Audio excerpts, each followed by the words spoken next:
if you're a newcomer, you do feel super lost. Like if it wasn't for Miss India, I don't know where I would have started, how I even would have known about all these things, because I didn't have anybody who was in the industry.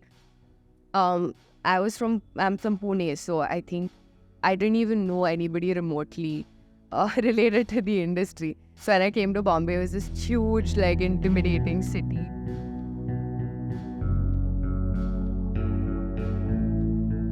Today on the Real Voice podcast, I have the pleasure of interviewing a top 10 finalist Miss India contestant, an actress who starred in 2 South Indian movies and continues to star in movies on OTT channels and numerous advertisements.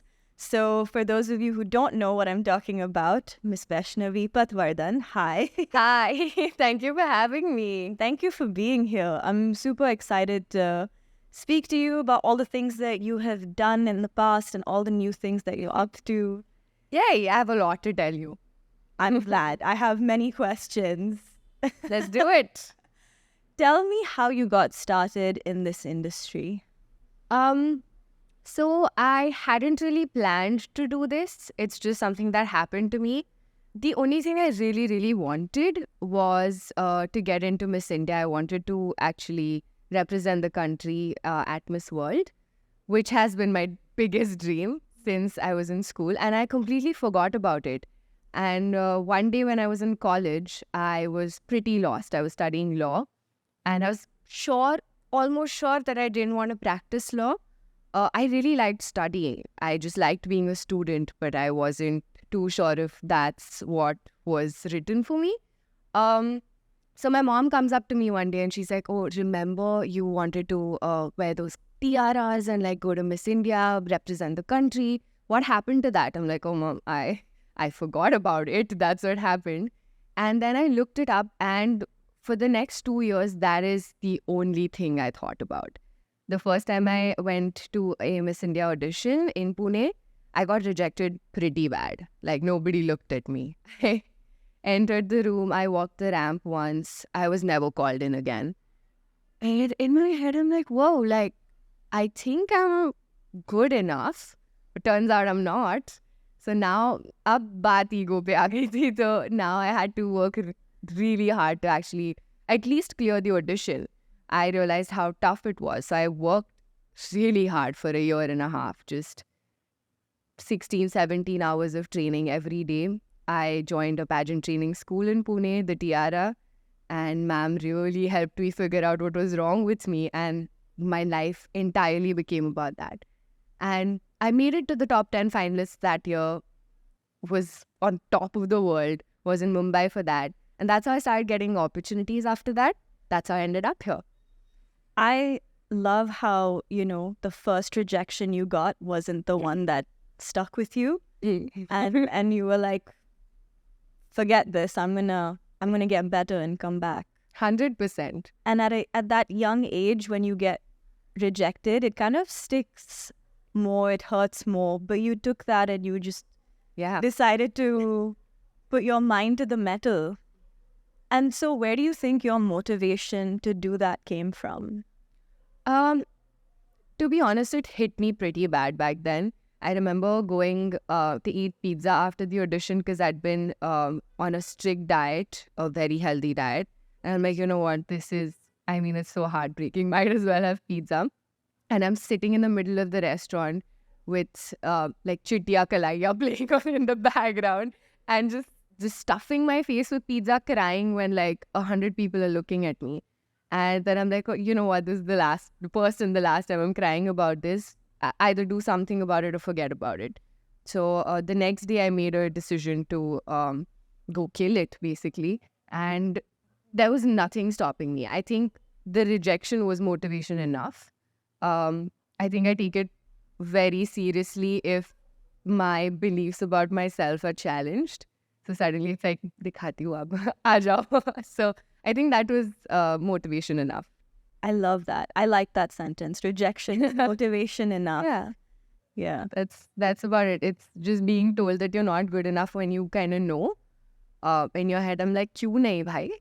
like, what's lacking? Let's just work on it and get back to it. Give them what they want. That's all I did. And did they tell you what didn't work for them? Because I feel like most people, they don't get told why they get rejected, which sometimes, stings a bit more because there's no constructive feedback at that stage because it's early days. And so how did you figure out what you needed to work on? So initially, what I thought I needed to do the most is lose weight. Because you just look at it as this very superficial thing where women look beautiful on stage, walk in their bikinis, wear crowns, that's about it. So I did lose a little bit of weight, but not enough. Also, the weight was the least important thing. I mean, it was one of the important things, but it was probably the last on the list. And they don't have the time to tell you what's wrong with you. They're just going to select their few contestants and move on. So I came back home thinking, I don't know, man. I don't know what went wrong because I've been thinking about this for like 6 months now. I was waiting for them to come to Pune and let me audition. So I went to my mentor, Ritika Ramtri. So ma'am really, in the first meeting, she's like, oh, you have potential. And but there's so much that needs to change. And I was like, what? Tell me what? I'm dying to know what it is. And she listed like 11 things about everything, my appearance, the way I spoke, the fact that I wasn't confident enough to communicate with a group of people or on stage. My walk was pathetic. I couldn't stand in heels. I didn't even look like a Miss India, so why would they select me? So she said I had potential, which was good enough for me at that point. I'm like, "Baki sab aap dekh lijiye, please. I'll come for my training, and you just need to tell me everything." And for the next year, she told me every little thing that wasn't acceptable. And the training still sticks with me. Like, it helps me every day in my professional and personal life. So she taught me how to sit. She said, "Ye kya hai? Vaishu, theek se baitho. What is this? Just cross your legs at the ankles and sit. And don't just constantly wear your loose t-shirts and jeans, and just try something new. Learn how to do your makeup." The most important part was I knew I was intelligent, but people couldn't because I couldn't speak at all. So she made sure I came in front of the class every day and answered like 10 questions a day, just to build my confidence. And that's what got me there. It took a long time. And one day, I think one of our photo shoots, she just looked at the pictures and she's like, "I think you're ready. I think you'll make it this day." I was like, finally, this is happening to me. So yeah, that's how I got into it.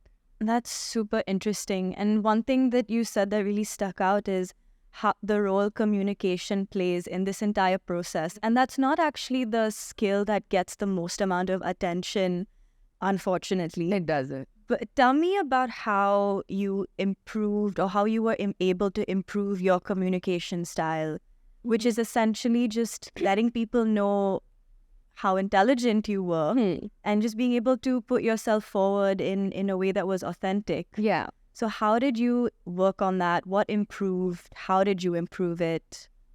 I think my biggest problem was not being able to really construct sentences that did justice to what I was thinking. I had a lot of opinions about things. I had ideas. I had a lot of knowledge about some things, at least.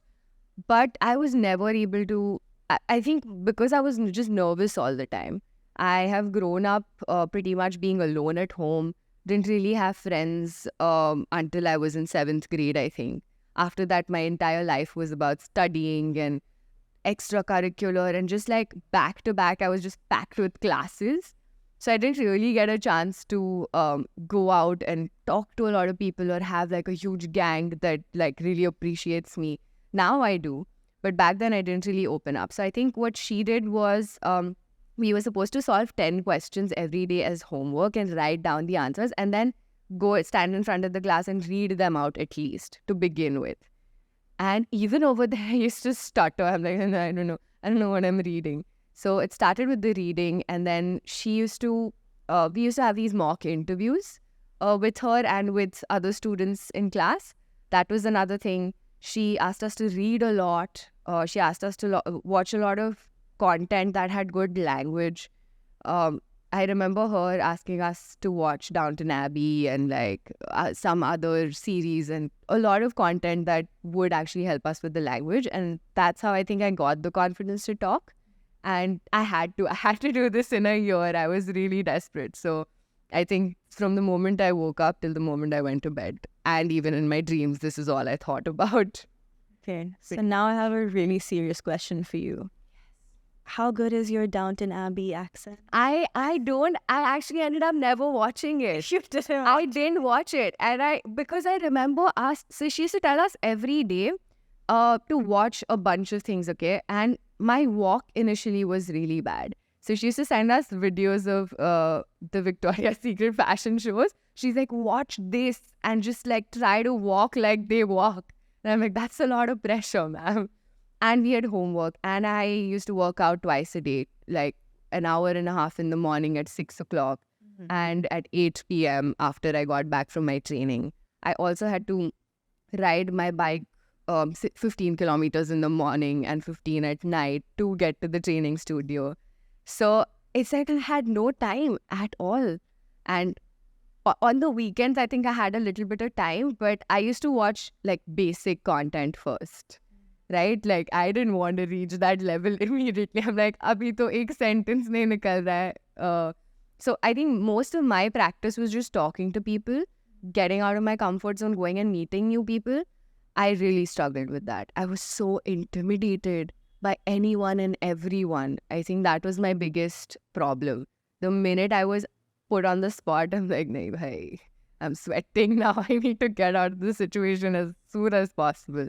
And I did most of the time. I've run out of like press releases even after Miss India. Like for a film, I was supposed to be there for the promotion, and I was supposed to be speaking Marathi. And my Marathi is pretty good. I am a Maharashtrian, but not as good as it should be. And I was put on the spot. I have sweat patches on my dress. And I'm like, I don't know what to do anymore. So I just told them I'm going out for lunch. There's a subway across the street. I'll be back in 5 minutes. I got into a rickshaw and I was home, like medical emergency. I'm sorry.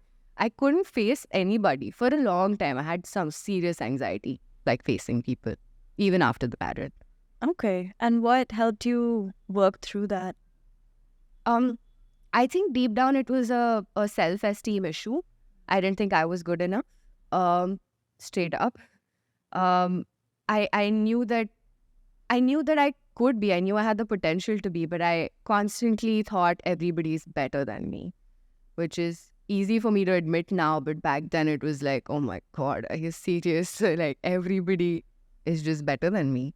So that is one thing I had to work on. And now I'm super comfortable. I'm like, you know what? If you can't accept me the way I am, it's fine. I'm good with that. I'm still going to come there, say what I have to and leave. Yeah. So it took me a while. It took me 4 years to get to a point where I could face the media or anybody who hands me a mic. Yeah, good now. And when you went back to qualify, you made it, and you went to top 10, which is a huge deal. Yeah, there were about 40,000 girls auditioning all over the country. Wow. Yeah, cleared the Pune audition, then came to Bombay. And the best 300 girls from the country were auditioning. And I was dying inside. I was like, there is no way. And I'm like, I'm going to put my best foot forward. And the auditions went on for like 14 hours. We had to walk the ramp about 20 times. And then finally, I'm like, top 21. And then we had the finale and the prep for the finale. Okay, that sounds like a very intense experience. Looking back on it, what do you think has been the one takeaway for you from the Miss India journey? One takeaway, I think my entire training before the pageant was something that just changed my life. And the biggest takeaway from the Miss India pageant is that I want to be in the industry, I think. It's wonderful because I had different ideas about the industry, about the acting, modeling, pageant, all of this, the film and fashion industry. Um, and I was scared. I was scared of it because you hear a lot of negative things, right, in general. And until you end up there and meet people and work in the industry, you have no idea what's going on. And I'm still learning about it. So I think that was the first thing, that first and the biggest thing that I got from the experience. Like, I don't want to go back and study. This is where I am meant to be, and I love it. So Yeah. I think that's the biggest one. Okay. There is quite a disparity between what people think the industry is like and what it actually is like, is what you're saying. Yes. Yes. I feel like it's constantly, I think people constantly try to dissect it and want to know more about the film, the fashion industry. Whereas, I mean, pretty much the same thing goes around in every other industry as well, like the corporates and just anything. But you don't really talk about that because Bollywood and the South Indian film industry or fashion is talked about. People make assumptions, of course, and the media is the biggest reason why. But once you step into it, you realize there's so much more to it, good and bad. There's, but mostly good, honestly. I was not expecting that. I've had the best time working here. Tell me about those realizations that you had. So I was initially, everybody I spoke to about this, that I'm trying to make a career switch or just trying something new, everybody was just scared for me. So like my neighbors and my friends and my family, they're like, are you sure you want to quit law and do this? I'm like, I'm not quitting. I'll complete my degree. I just don't want to practice it. And I want to give this a shot. I mean, I'll always have that. I'll have 10 other things that I would want to do if this doesn't work out. But everybody scared me, man. Everybody is like, oh, you know what people talk about, like the whole casting process, and just people are mean, and it's like a very glamorous looking world, and you might get caught up in it. You'll get lost, and there's drug abuse, and there's a lot of things, right?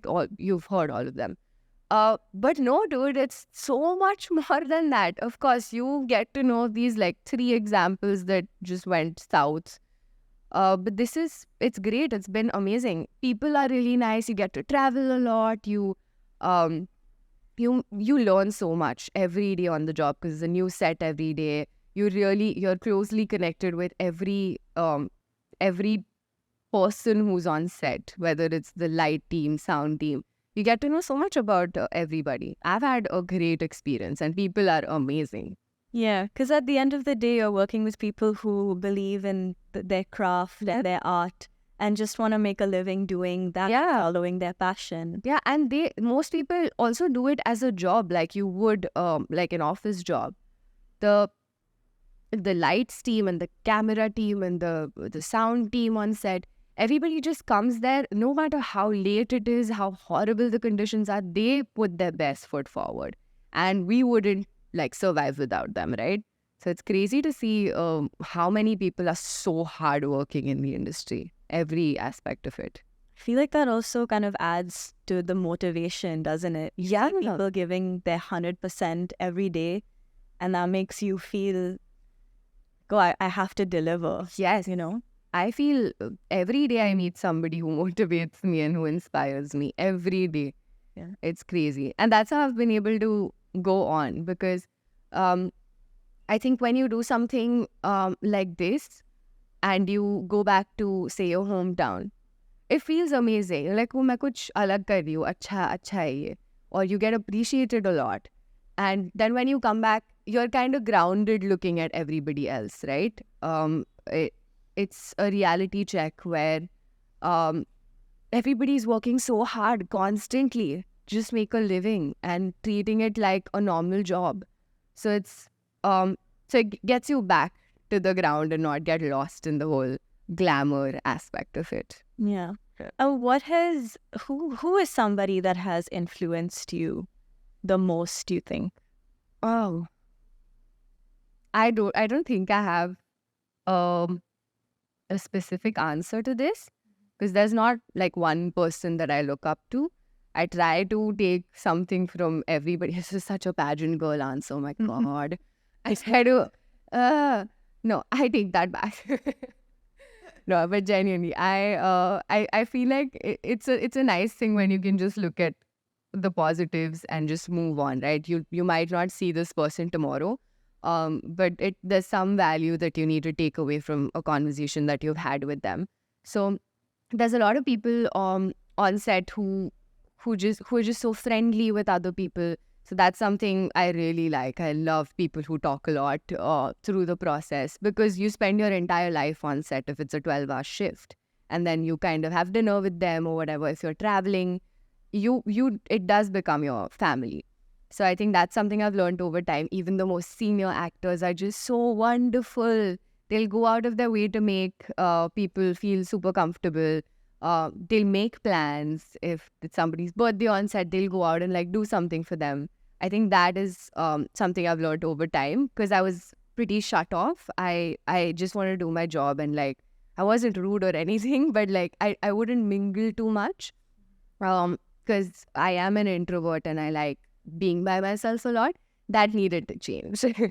That did. So I think that, or if somebody's being super like if their attention to detail is like crazy, if I see them looking at the monitor all the time and really, so then, okay, I'm like, oh, this is important. Maybe I should take that from them. Maybe I should also go look at the monitor and see if I can do better. So just little things like that. It's not like a big, oh, I worship you and I look up to you. You inspire me sort of a moment. But yeah, pretty much everybody. Everybody. Most nice people. There's some really rude people too. Yeah. You were recently in an ad with Hrithik Roshan and Ranbir Kapoor. And, you know, you're talking about taking things away from being in like shoots with people who are senior in this industry. And what is something that you feel like you've taken away from Hrithik Roshan? Oh my God. Okay. So the ad's still supposed to come out. Yeah. But I just shot last week and he is so professional. He is just insane. I mean, he's the one actor I've seen who is actually involved in every aspect of the ad film, even if it's an ad film, right? Most people just come over there, just say 2 lines about the product and like, that's it. And that's an endorsement deal for them, which is how it works. Like, that's also cool. But he, what I've realized is he does a lot of script-based ad films. So even his ad films have action, they have scripts, they have stories, which is incredible because they don't really need to put in that much effort for an endorsement. All the client really wants is you, right? In whatever shape or form, because people know you already. But he was actually involved. He was involved in the punchlines and the how am I looking on screen. Even with me, he's like, oh, am I killing her light? I'm like, you could totally kill my light. It's fine. I'll deal with it. I'm sure people know it. You are the light. Yeah, like do your thing. I have no problem. He's like, no, I think I'm cutting your light. Let's just do this again. I'm like, for me, thanks, thank you so much. Now I have to do better. And yeah, he was very nice about it. He also suggested a few things. He's like, maybe you should do this and we can do a retake and see how it goes. I'm like, yeah, sure. I will not let you down. And that constructive feedback you're going to remember forever now. There's so many people who've given me, actually, yeah, senior actors, of course, you learn a lot from them. There's Sonu Sood. I worked with him on the Kannada film that's going to release. And he is the sweetest person ever, right? He actually taught me how to speak a language I don't know. And because he just walked on set and he started saying the lines, made them his own, really owned the scene. And I'm like, how are you doing this? Did you just get the script? He's like, no, I'm like, ab mera ho gaya hai, settle ho chuka hu main. So he was actually really nice. So they do help you out, especially if you're like you have a one-on-one scene with them. the most senior actors are super professional and they want the film as a whole to be great and not just their part. It's a great thing to have in an actor. He is a star in the country, and in the South, it's crazy. Like, we got mobbed, and how? Like, we needed like 8 bodyguards to get out of the venue, where we would set up our stage. And it was crazy because people worship him. And he really has done so much work for so many people during COVID. It's amazing. That's awesome. How did you... I just want to backtrack for a second because I want to know about your journey from, the Miss India pageant to getting roles in films in the South. And tell me about that journey and that experience. So, when I started working in the industry, I had actually come here for a TV show. And a channel had signed me for a TV show, and I didn't know which show it was, but my agency got me a deal with them. And I came here thinking, oh, great, somebody's ready to pay me to have me act in something. I'm like, I'm down for that, yo. I am 21 years old, and I could really use some money right now.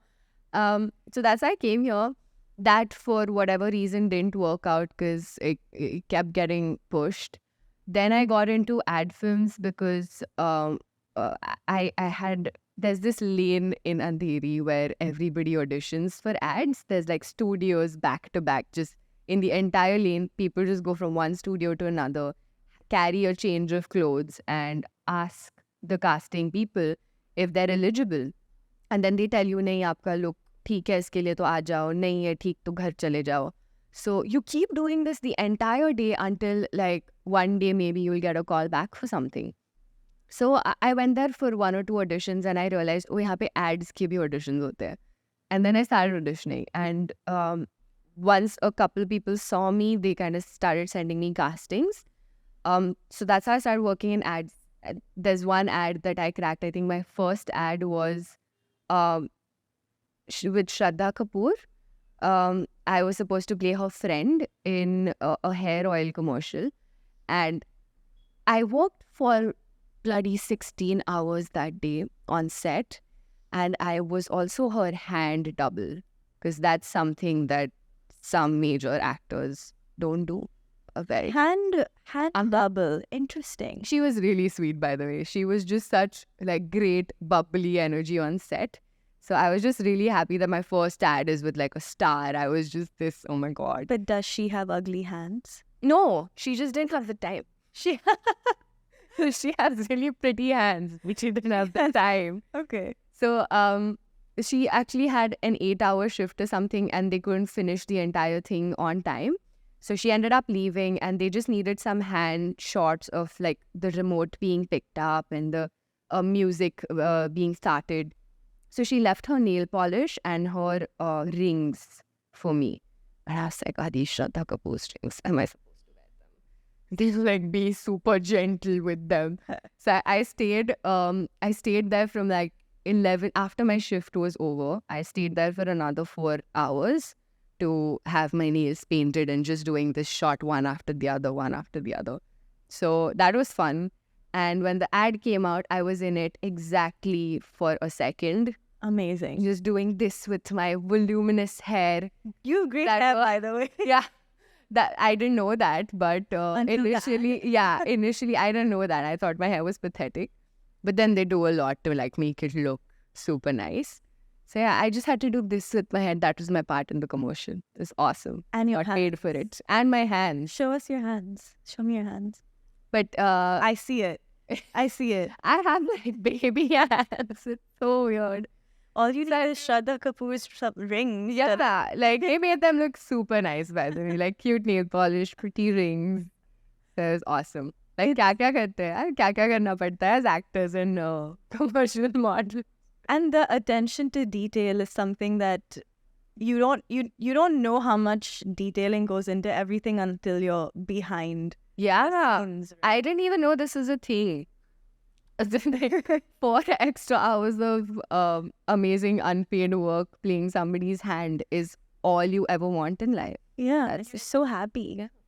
I was really happy. I came back from Adnani. I played her hand, guys. It's crazy.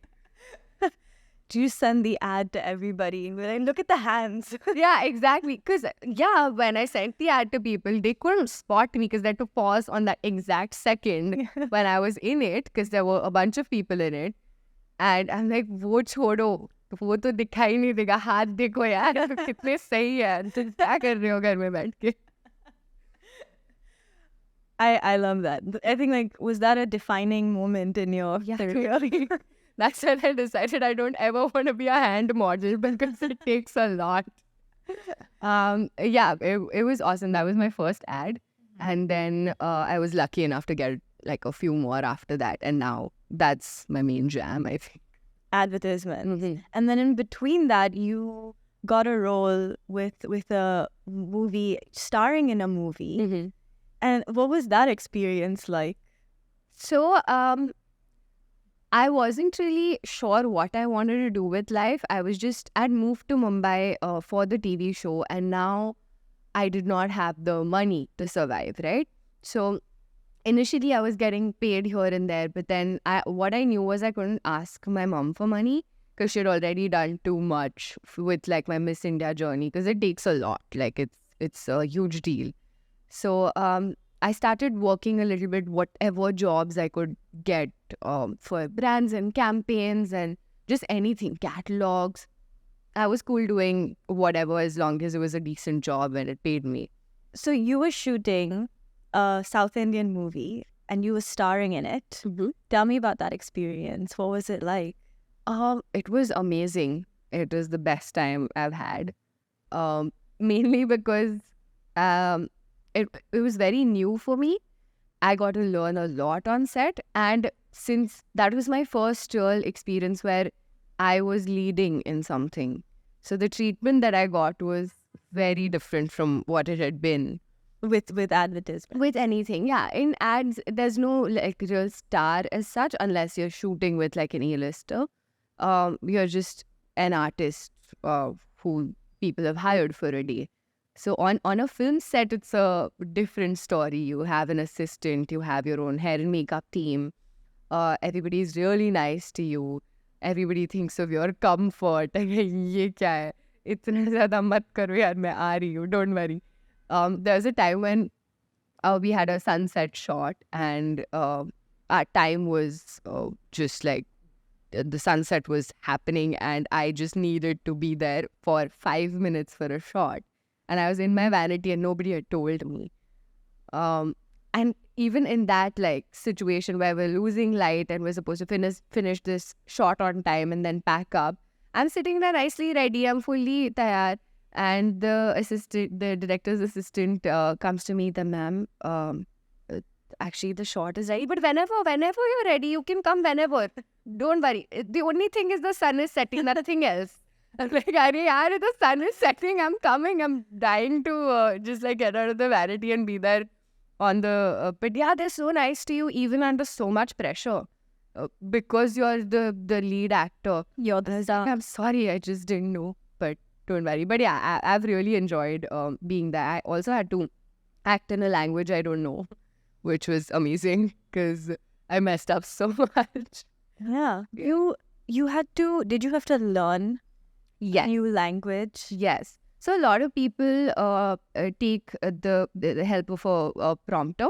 So somebody is standing next to you, telling you the dialogues in the exact emotion and the modulation that you're supposed to say it in, how the director wants you to say it. And it's confusing as hell. And that's the first thing they asked me to do. They're like, either say this person will keep talking and then you take that prompt and then you say it. बस feeling रखना, चालू रखना. I'm like, feeling रखूंगी तो किधर ध्यान दूंगी भाई साहब, ये बहुत ही confusing है. So I'm like, now I need to figure out my own way because everybody was telling me the same thing, prompting. ले लो और अपने बस फील में रहो और जो यहाँ से बोल रहे हैं वो करो. रो रही हो यहाँ से सुन के फिर बोलो. It's very tough. Like, I can't focus. I can't stay in the feeling if I'm actually trying to listen to somebody who's reading the dialogue out from the script. It's very tough. So I'm like, okay, now I need a new process. Yeah. So then I asked them to give me the Telugu version. I asked them to give me the English translation to understand what they're saying.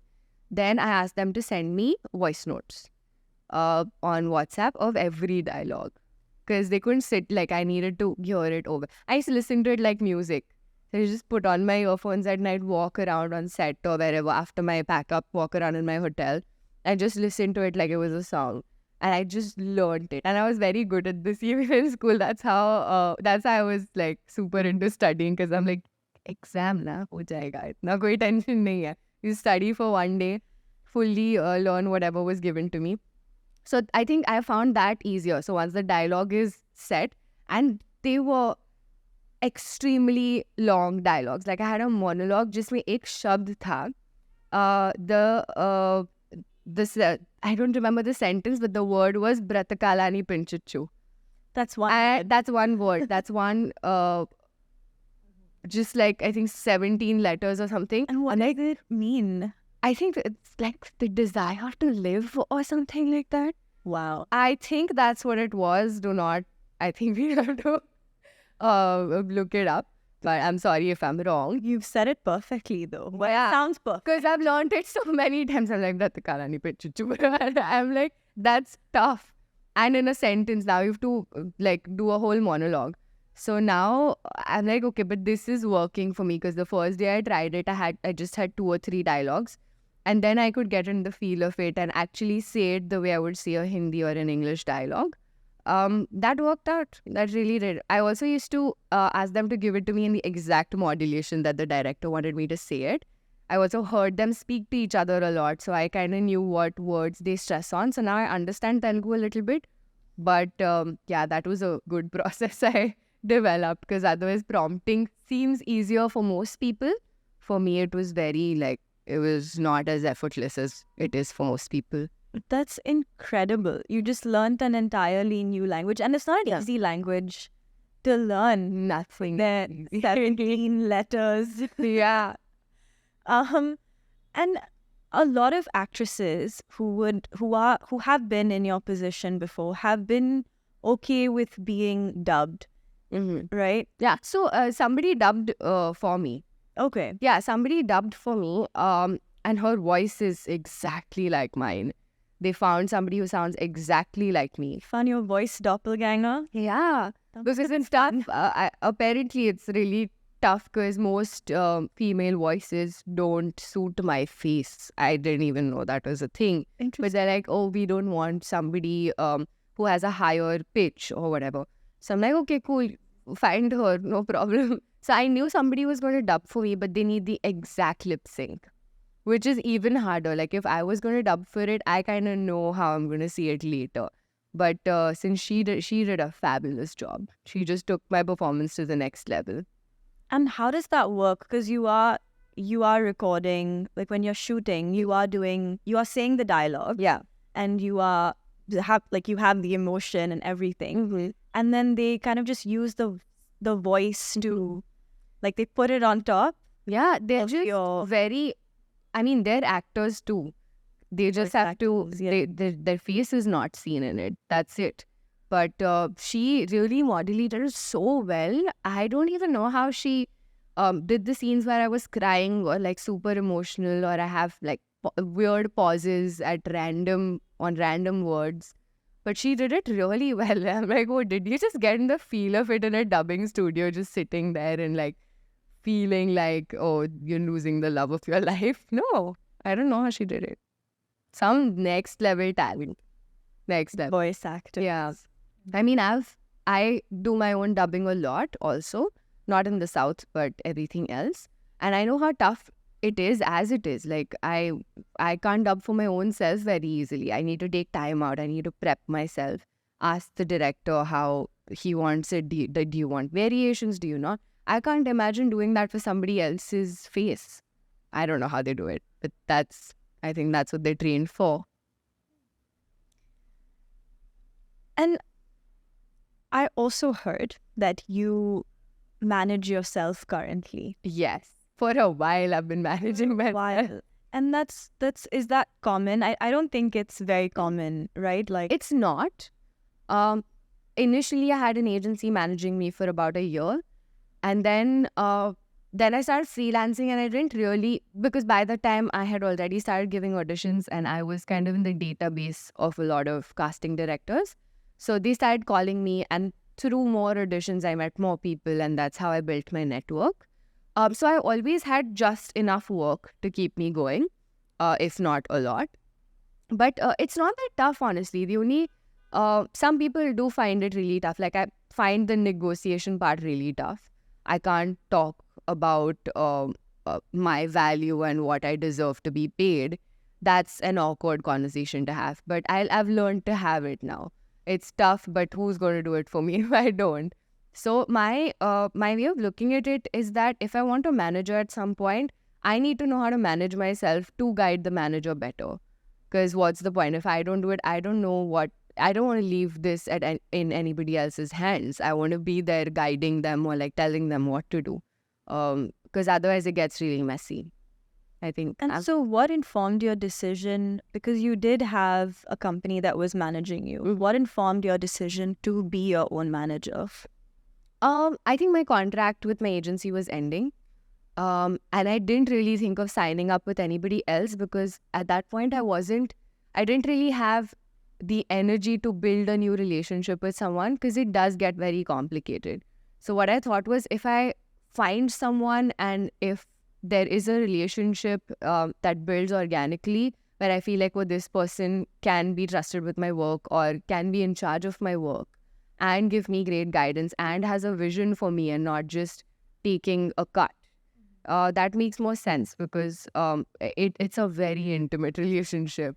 Like, everybody knows this, but nobody pays enough attention to it. It's like having a partner day in and day out to manage everything, whether तुम्हारी coffee पहुंची है से लेके और पैसा मिला है time पे या नहीं. So it's very intimate. And complicated. Yeah, it can get very nasty if you don't find the right person. Really?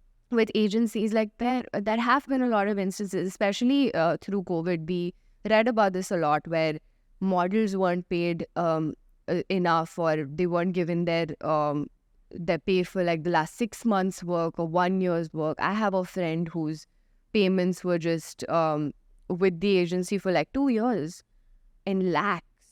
And through COVID, she's just asking for her money and her own money and finding it hard to survive because she was back in her hometown trying to manage a lot of things, not working through COVID. And yeah, and then you have to get down to that level where you have a fight with someone and go legal or whatever, and it gets very nasty. Sounds hectic. It's very hectic. And if you are not, the manager can do that because they're equipped to kind of handle situations like that. But you as an artist, you don't know anything other than your art. So eventually, I feel like I want to learn all of it. And then maybe get someone to manage क्योंकि हाँ अब तो बहुत काम है, अब तो manage ही नहीं हो रहा है, time नहीं है मेरे पास. I hope I reached a point where that is my biggest problem. I don't have the time, so I need someone to manage. That's crazy because a lot of newcomers feel like they need a manager in the beginning to also kind of help them, get promoted. Yes. Like you did at the beginning as well. But I think that, your decision to take up your own agency and learn how to manage yourself, it's worked out well for you. Yes, it has. And honestly, it's different for everybody. It depends on what you want to focus on, where you're at in your journey. If you're a newcomer, you do feel super lost. Like if it wasn't for Miss India, I don't know where I would have started, how I even would have known about all these things, because I didn't have anybody who was in the industry. I'm from Pune, so I think I didn't even know anybody remotely related to the industry. So when I came to Bombay, it was this huge, like, intimidating city. So they really helped me navigate the whole process initially.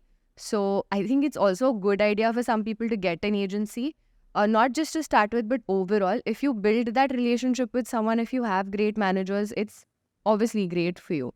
There's somebody who has your back legally and can work things out for you, why not? What about the vision you have for yourself when you're like, did you feel like the agency that was managing you took into consideration the kind of roles you wanted or your vision, or were they more geared towards, what they would make money off of and how to kind of get you working in as many things? So, no, honestly, I feel like, okay, to be very honest, I didn't have a vision back then because I was struggling with like the basics, right? Yeah. My vision was to be alive at that moment and survive in the city. Anything would do at that point. Like now I can say these, like throw around these big words like vision for myself and my career now. But back then it was just like, भाई रहने दो मुंबई में please Maggi पे नहीं चल रहा है मुझे, प्लीज अगले महीने कुछ अच्छा सा एक कुक अफोर्ड कर सकूं please. So it was very tough in the beginning, and they really helped me out with a lot of things. Like no complaints really, but I just wasn't going anywhere, and I think I needed to figure that out for myself. Back then I didn't have a vision, so I couldn't communicate that with them and sit down with them and plan something for myself. I didn't know if I wanted to act in films or TV or what acting is. Nothing I knew. I only knew how to be in a pageant. That's about it. So now I would, maybe if I consider an agency, I would ask myself all these questions. Back then, I didn't even have a conversation about what's our plan ever. Yeah, you just like put me to work. Yeah. Just send me somewhere, just get some money in the bank. That's about it. That was my biggest issue back then. Fair enough. Oh wow, I feel like I missed a couple of questions. Oh no, we're good. I think we covered a lot. Okay, tough. So now that you've been in the industry for a while, couple years, how many years have you been in the industry for? 7.5, 8, 7.5. Okay, so that's a while. And do you feel like now you have preferences of the kind of roles you want for yourself? Yes.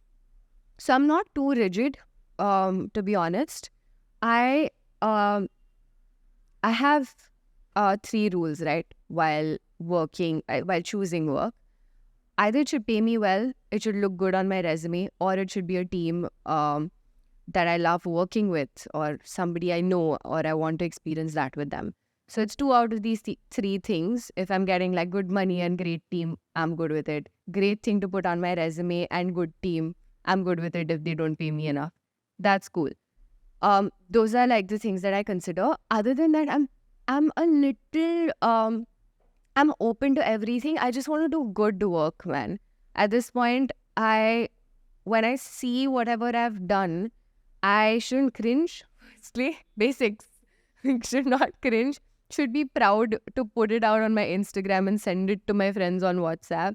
That's a good way to see if you're actually proud of the work you're doing. That's the marker. Yeah. Like ज़्यादा नहीं expectations अपने, बस अच्छा ठीक ठाक दिखाने लायक काम होना चाहिए. But yeah, I want to do films for sure. I want to keep doing ads for the rest of my life. And I've started my YouTube channel now, so that's something I want to focus on as well. It's a lot. I've seen your YouTube channel, and you do such a good job of, showing people your beauty regimes and fashion choices, which I think a lot of people do look up to you for. I hope so. I hope they do look up to me for that. I think I have been that person for my friends for a very long time. I don't know about people in general, if they look up to me or not, or if they really even want to know about this stuff. But a lot of my friends, I'm their go-to person for like, give me makeup advice, teach me how to do my own makeups. I take classes for them and like, give me a skincare routine. Or does this look good or does this not? Oh, listen, I am in my hometown and my moisturizer is at home, like in Bombay. What can I buy at the medical store? Only these few things are available. I'm like, I'm your girl. I will send you recommendations. So I'm like, why not just put it out there? Because there are a lot of people who actually pushed me to do this. They're like, why don't you just put yourself out there? And I'm like, पहले यार life में इतना सारा camera पे है. I don't know how comfortable I am putting myself out there, but I've thoroughly been enjoying this whole journey. Like, it's been 2 months maybe, but I think this is the most satisfied I've been with my life because I actually have a routine now. Actors do not have routines at all because there are auditions some days, there are 5 a.m. shoots some days, there are night shoots some days. Some days you're just like seriously motivated, questioning all your life choices, thinking about your rejections, and my God, it's a roller coaster. So I think this keeps me busy, which is great for my mental health, I think. Just I have something to do and don't have time to sit around and overthink. I think that's the biggest thing that's given me so far. Yeah, just stability from the emotional ups and downs. Yeah. Another day in the life of an actor. My God. It's hectic. Does it get better, the emotional ups and downs, the longer you're in the industry? Like, do you find a way to regulate or shield yourself from the impact of rejection or even the, effect of acceptance? Because even that can be...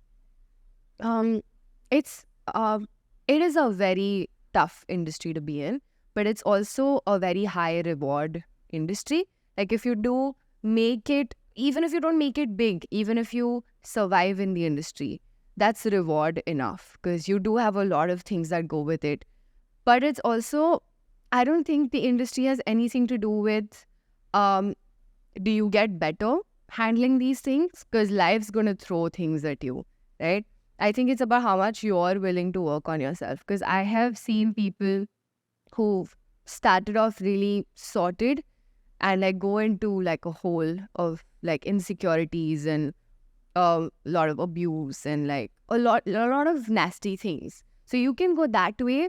Or I've seen actors who just entirely went from like party boy mode to like waking up at 5 a.m. in the morning, reading and meditating and working on their craft, sleeping on time. So it can go either ways. It depends on what you want to do with it and how much are you willing to give this part of your life. Because it's honestly not just the profession. It changes your entire life, your personal life, the way you take care of yourself, your relationships. It changes everything.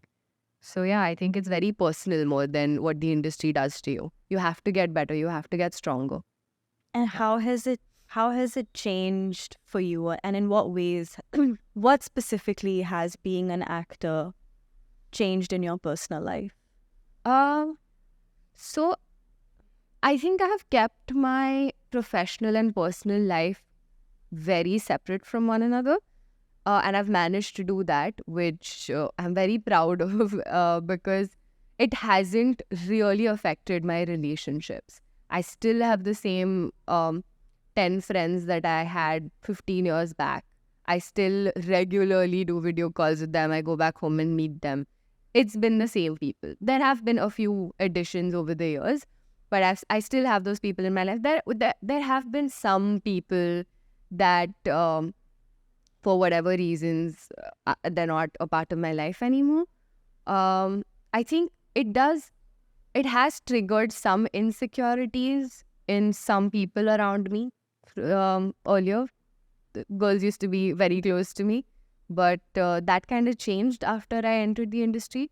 But other than that, I don't think like my relationships as in with my partner or with my family or my really tight friends, I don't think it's changed at all. Because I think you have to still be the same person with them. The minute you change, of course, things are going to change. So I think when I go back home to Pune, it's switch off. Just be how I was when I was in college. It's perfect.